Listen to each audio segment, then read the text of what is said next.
नमस्कार दोस्तों, मेरा नाम है प्रदीप चौहान। बात समझनी है तो पूरी सुननी होगी। और दोस्तों, कल बिहार में ऑफिशियली इंडिया गठबंधन की पहली बैठक हुई। ये बैठक कुछ दिन पहले जब दिल्ली में तेजस्वी यादव की राहुल गांधी और मल्लिकार्जुन खड़गे के साथ बैठक हुई, उसके बाद हुई है। और कल इसमें कृष्णा अल्लावरू और प्रदेश अध्यक्ष और कांग्रेस का और नेतृत्व भी था, तेजस्वी यादव और उनकी पार्टी का नेतृत्व भी था। माना जा रहा है कि इस बैठक में बहुत कुछ एक तरह का रोड मैप तैयार किया गया।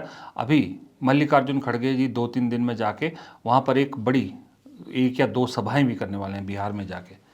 तो एक रोड मैप तैयार हुआ है और रोड मैप का सबसे पहला जो पॉइंट है वो ये है कि अभी अप्रैल चल रहा, मई 20 तक सीट बंटवारे को फाइनल कर लेना है। सीट बंटवारे पे कोई झंझट नहीं होना चाहिए, 20 मई तक क्लियर होना चाहिए, चाहे वो आरजेडी हो, चाहे कांग्रेस हो, चाहे लेफ्ट हो, चाहे वो वीआईपी पार्टी हो, सब लोगों का 20 तारीख तक क्लियर हो जाएगा। आज जो बैठक हुई इसमें तमाम इंडिया गठबंधन के दलों ने अपनी अपनी बात रखी और मैं ये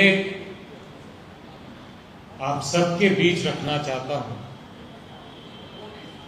कि यूनिटी और क्लैरिटी के साथ इंडिया गठबंधन बिहार में चुनाव लड़ेगी। मुद्दों की क्लैरिटी है, जनता के मुद्दों के इर्द गिर्द इंडिया गठबंधन जनता की आवाज बनकर मोदी जी, अमित शाह मुख्यमंत्री से जनता के मुद्दों पर सवाल करेंगे। मुद्दों से इधर उधर ना मोदी जी को भटकने देंगे, ना अमित शाह जी को भटकने देंगे और ना कुछ आपके मीडिया के साथी जो एजेंडा पे नहीं बात करते हैं, ना उनको भटकने देंगे। वो वजह यह है कि उसके बाद चीज़ें जो है फिर जॉइंट प्रचार शुरू होगा, फिर एक कॉमन मिनिमम प्रोग्राम बनेगा, सब चीज़ें होंगी, एक कॉमन मैनिफेस्टो भी बनेगा। ये सब जो तेज़ी आई है, तेज़ी की वजह क्या है? तेज़ी की वजह यह है कि जो अभी प्रेजेंट सर्वेज दिखा रहे हैं, जो इंडिपेंडेंट सर्वे, उसमें ये गठबंधन जो है, जिसको महागठबंधन कहते हैं, ये ऊपर जा रहा है और जिनको सत्ता से बाहर करना है इस गठबंधन को, वो नीचे जा रहा है। अभी मैंने कल ही देखा, एक सर्वे देखा कि जिस सर्वे में प्रदेश में मुख्यमंत्री के रूप में लोगों की पहली जो चॉइस है 36% के साथ, शायद वो तेजस्वी यादव है, 36%। उसके बाद दूसरे नंबर पे कहीं प्रशांत किशोर है 17% के साथ और नीतीश कुमार 15% के साथ, और वो सम्राट चौधरी भी उसी के आसपास है। तो यानी कि एक गर्म माहौल है। माहौल किसने बनाया? माहौल बनाया कांग्रेस ने। ये कॉम्बिनेशन है जो इस वक्त वहाँ पर काम कर रहा है महागठबंधन के लिए। कांग्रेस ने मेहनत की, 1 महीने में बिहार के जो राजनीति है उसको पूरा गरमा दिया। कन्हैया कुमार की यात्रा, कृष्णा अल्लावरू जैसा प्रभारी अध्यक्ष बदलना, दलित अध्यक्ष दे दिया, लालू के दरबार में हाजिरी नहीं, और पूरे प्रदेश में कांग्रेस ने अपना जनाधार ढूंढने की कोशिश की। साथ में राष्ट्रीय स्तर पर कांग्रेस में संगठनात्मक बदलाव, ये सब चीज़ें गरमा दिया पूरा बिहार का चुनाव इन सब चीज़ों ने, और एक मोमेंटम बन गया। कांग्रेस लगातार मेहनत कर रही है।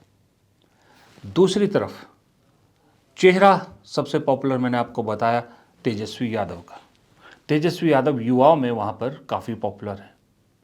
अब तेजस्वी यादव का चेहरा और कांग्रेस की मेहनत, दोनों ने मिलके ये बवाल मचा दिया कि इस वक्त एनडीए में फूट पड़ने के आसार हैं।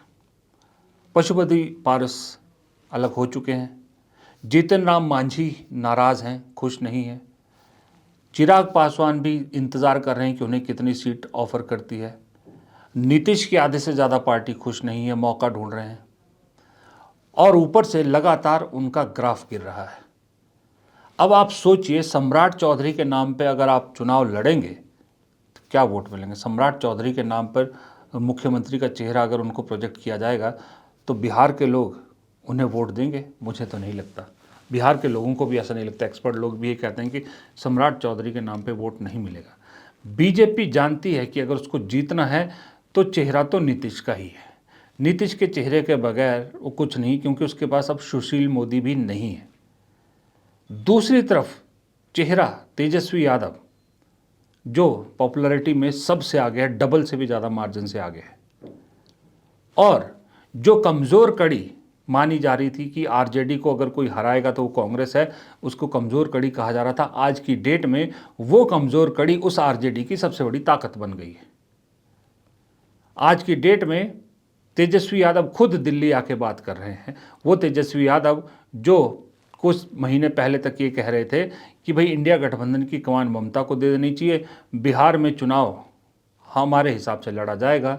इशारों इशारों में कांग्रेस को ये भी कह दिया गया था कि अब जितनी सीट दी जाएगी उसी में मानना पड़ेगा। वही तेजस्वी यादव मजबूर हुए दिल्ली जाके खुद बातचीत करने के लिए। तो ये स्ट्रॉन्ग, जिसको कहते हैं ना, स्ट्रॉन्ग पॉइंट बन गया कि कांग्रेस ने मेहनत कर दी, कांग्रेस दिख गई लोगों में। वहाँ डिस्कशन का मुद्दा हो गया, वहाँ की मीडिया डिस्कस कर रही है, बिहार की मीडिया कांग्रेस को डिस्कस कर रही, कांग्रेस का राइज डिस्कस कर रही है। और दूसरी तरफ की खबरें वही फूट की खबरें आ रही है, आपस में मतभेद की खबरें आ रही। तो ये कहता ना कि एक इनिशियल एडवांटेज, शुरुआती जो एक बढ़त है, वो फिलहाल महागठबंधन के पक्ष में जाती दिख रही है। इसलिए महागठबंधन चाहता है कि इस एडवांटेज को बनाए रखें और वक्त रहते जितने मसले हैं सब सुलझा लिए जाएं, चाहे वो सीट बंटवारा हो, चाहे कैंडिडेट का सिलेक्शन हो, चाहे जॉइंट कैंपेन का हो, चाहे किसकी रैली कहाँ होनी है, कौन उसमें शामिल होगा, ये सारी चीज़ें। क्योंकि कांग्रेस के सामने तो खास करके एक बहुत बड़ा उदाहरण भी है महाराष्ट्र, जहां आखिरी वक्त तक सीट शेयरिंग पे जो है पेच फंसा रहा, उसका खामियाजा भुगत लिया। तो इसलिए 2 महीना पहले ही सीट शेयरिंग क्लियर, कौन कहाँ लड़ रहा है, ताकि सब अपने हिसाब से तैयारी कर सकें। इसकी कवायद शुरू हो चुकी है। अब इस कवायद में आपको मालूम है वहाँ पर दिक्कत सिर्फ बिहार में नहीं हो रही, बीजेपी को दिक्कत दिल्ली तक पहुँच गई है। दिल्ली में दिक्कत हो रही है, उनको मालूम है कि अगर बिहार में नतीजा कहीं 19-20 हुआ तो नीतीश बाबू तो टाटा बाय बाय कर जाएंगे। नीतीश बाबू टाटा बाय बाय कर जाएंगे तो मोदी जी की कुर्सी का हिलना तय है। नीतीश के साथ कहीं जीतन राम मांझी ने भी टाटा बाय बाय कर दी, तब तो पक्की कुर्सी गिर जाएगी। इसलिए ये जो ईडी की कार्रवाइयाँ हो रही है ना गांधी परिवार पे, रॉबर्ट वाड्रा पे, वो इसीलिए हो रही है ताकि वो चाहते हैं जो कांग्रेस एनर्जी बिहार में लगा रही है वो कांग्रेस की एनर्जी डाइवर्ट कर दो दिल्ली की तरफ, ताकि वो पूरा गांधी परिवार के आसपास ही सारी एनर्जी लग जाए। गांधी परिवार को भी एक रोक दो कि वो मूवमेंट उसकी ज़्यादा ना हो पाए। एक कांग्रेस के अंदर डर फैलाने की कोशिश है कि भाई तुम्हारे सुप्रीम लीडर को अगर हम चार्जशीट कर सकते हैं, जेल भेजने की तैयारी कर सकते हैं, तो छोटे मोटे लीडर की कोई औकात नहीं है। ये एक डर कांग्रेस के अंदर डालने की कोशिश की गई। वजह ये कि बिहार से कांग्रेस की एनर्जी वापस दिल्ली की तरफ लाना चाहते हैं, बिहार में कांग्रेस को थोड़ा ठंडा करना चाहते हैं। ये है वजह। तो इसलिए मुझे लगता है कि जो कल बैठक हुई है, इस बैठक का बहुत अहम रोल आने वाले वक्त में आपको देखने को मिलेगा। अभी मल्लिकार्जुन खड़गे की जब रैली होगी उस दिन आप देखना होगा कि क्या उस रैली में तेजस्वी यादव या लालू यादव भी शामिल होते हैं तो वो क्या कहते हैं और भीड़ क्या दिखती है उस वक्त। वैसे भी बिहार में इस वक्त एक ही नेता हैं तेजस्वी, जिनकी रैलियों में सबसे ज़्यादा भीड़ होती है, लेकिन वो भीड़ वोट में कन्वर्ट लोकसभा में तो नहीं हुई थी। ये तो हमने भी देखा कि लोकसभा चुनाव में वोट में कन्वर्ट नहीं हुई। इस बार तेजस्वी क्या करेंगे कि ऐसा ना हो, ये भी सोचने वाली बात है। तो मौका है चौका मारने का, और मुझे लगता है महागठबंधन को चौका मारने के लिए लूज बॉल अभी से मिलनी शुरू हो गई है। अभी से चौके पे चौका मारेंगे तो सेंचुरी लगना तय है। और बिहार का चुनाव, एक चीज़ और आखिरी में ज़रूरी है बात करना कि बिहार का चुनाव सिर्फ बिहार नहीं है। बिहार जो है ना, इस देश में बदलाव की क्रांति की शुरुआत करने वाला है। वो मैं इसलिए बोल रहा हूँ कि मैं बड़ा फर्म बिलीवर हो गया हूँ पिछले कुछ दिनों से उस चीज़ का।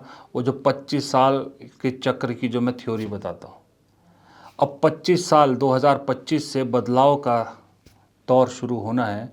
और जब जब इस देश में बदलाव की क्रांति आई है, या तो बिहार से शुरू हुई है वो, या बिहार का उसमें बहुत अहम रोल रहा है।